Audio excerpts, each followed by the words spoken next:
السلام عليكم، ورجعنا تاني بوصف البسكوت البسكريم وداعا لشراء البسكريم من الشارع. هنعمله بمكونات سهله وموجود في كل بيت وبدون بيض. وبصوا يا جماعه الموضوع عامل ازاي، هش جدا وناعم وخفيف جدا وشكله يخطف العقل. بصوا يا جماعه الموضوع عامل ازاي، ونكمل الوصفه للاخر عشان في اسرار في التسويه وازاي نشكله. ونبدا الوصفه على بركه الله. السلام عليكم ورحمة الله، ورجعت لكم تاني بحاجة بيحبوها الأطفال والكبار وكل الدنيا كلها بتعشقها، اللي هو بسكوت بسكريم. هنعمله بطريقة سهلة وفي البيت ووداعا لشرائه بمبالغ كبيرة. والمقادير اللي معانا النهاردة على بركة الله: ربع كيلو دقيق، 1 معلقة كبيرة بيكنج باودر، رشة ملح البركة، نص كوب سكر بودرة، نص كوباية نشا، نص كوب زيت، 100 جرام زبدة، معلقة كاكاو هنشتغل بيها بعد ما نشكل العجينة. وهنبدأ الوصفة على بركة الله. أول حاجة هننزل بالزبدة بتاعتنا درجة حرارة الغرفة زي ما حضراتكم شايفين. بعد كده هننزل عليها بسكر البودرة، واللي ما عندوش ميكسر يستفيد. وبنستمر كده في التقليب، وكل ما الزبدة كانت ناعمة معانا وطرية يبقى النتائج هتبقى أفضل. هنستمر في التقليب لحد ما تشوفوا النتيجة عاملة ازاي.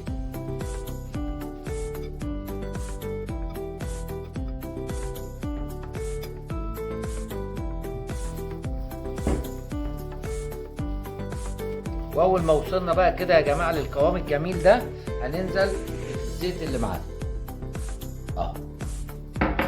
النهارده قلنا نشتغل على ايدينا عشان خاطر اخواتنا وحبايبنا اللي ما عندهمش ميكسر، يبقى الموضوع نقول لهم سهل. وده كله بنعمله في 10 دقايق واحنا واقفين في المطبخ. واستسمحكم اللي ما اشتركش في القناه استسمحوا يشترك عشان اقدر اكمل، والشيء ده بيسعدني معاكم، وانا مش هكبر غير بحضراتكم، وانا ما ببخلش عليكم باي وصفات. بعد الزيت كده ما نزلنا بيه هننزل برشه الملح.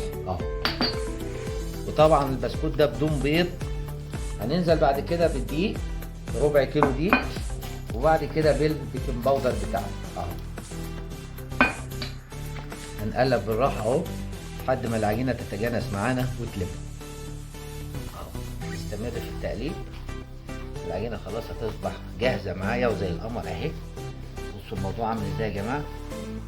اهم حاجه نمشي مع الخطوات العجين وخطوات المراحل عشان هتديني نتائج ان شاء الله مرضيه. ادي العجينه اهي، هنقسمها نصين وهوريها لحضراتكم. دي العجينه اصبحت جاهزه اهي، لوز اللوز. بصوا الموضوع عامل ازاي، بقت عجينه محترمه جدا. هنقسمها نصين كده اهو. نصين. هناخد نص نعمله بالكاكاو، والنص التاني هنشغله ابيض. ونزلنا على النص التاني بمعلقه كاكاو غامق اهو. بص يا ست الكل، وتتعجن كويس جدا اهو. اديها ربع معلقه زيت، حاجه بسيطه قوي، زيت كده زي كده اهو. بسيط قوي عشان الايه، الكاكاو بتديني خشونه شويه في العجينه. كده اصبحت العجينه جاهزه جدا اهي، وما فيهاش عروق الرقام ولا عروق الكاكاو. ادي العجينه البني، العجينه البيضاء، وهننتظر مع بعض التشكيل. وهنلفها يا جماعه صغيره كده قد البليه الصغيره اهي. بعد ما قصصناهم بالطريقه دي بنعمل البسكوت زي ما حضرتك شايفه كده يا ست الكل اهي على ايدي اهي. بنضغط عليها ضغطه بسيطه كده مش قوي، وبنبتدي نلفها كده اهو. اديتني النتيجه عامله ازاي اهي. اهم حاجه بس انا ايه، ما نضغطش عليها. اديني النتيجه الجميله دي اهو زي ما حضرتك شايفه. بصها جنب اخواتها، واحده تاني مع بعض، وكل ما نصغر النتائج تبقى افضل. واحده بيضه، واحده بني، واحده بني، واحده ابيض. نقفل بواحده بني حلوه اهو.